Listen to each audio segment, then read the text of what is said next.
Grâce à Dieu, qui nous mène toujours en triomphe dans le Christ et manifeste par nous l'odeur de sa connaissance en tout lieu. Car nous sommes la bonne odeur de Christ pour Dieu. 2 Corinthiens 2, 14, 15.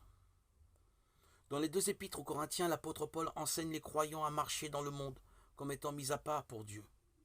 Devenu un désert pour la foi, ce monde n'offre rien pour la soutenir.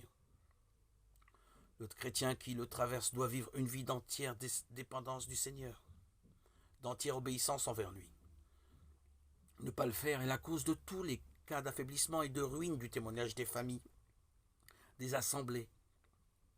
Dieu permet ce temps de mise à l'épreuve sur la terre pour que nous puissions apprendre ce qu'il y a dans nos cœurs. Mais ce qui a beaucoup plus de valeur, c'est d'apprendre ce qu'il y a dans le cœur de Dieu, Christ lui-même.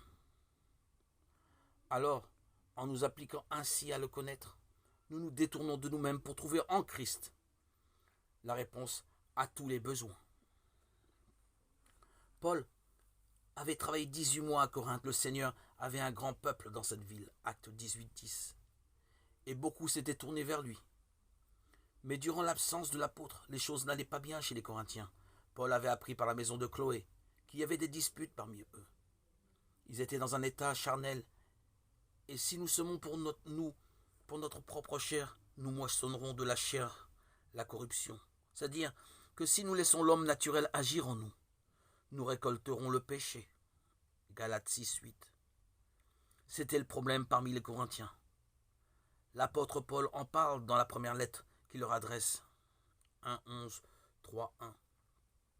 Un an plus tard, Paul écrit la seconde épître.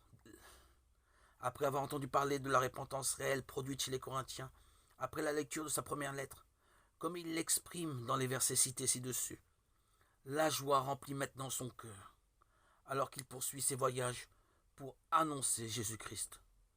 Partout où le Seigneur Jésus est connu, la bonne odeur de Christ monte vers Dieu. Que ce soit en parole ou en action, c'est ce que Dieu attend de la part de chacun de ses enfants.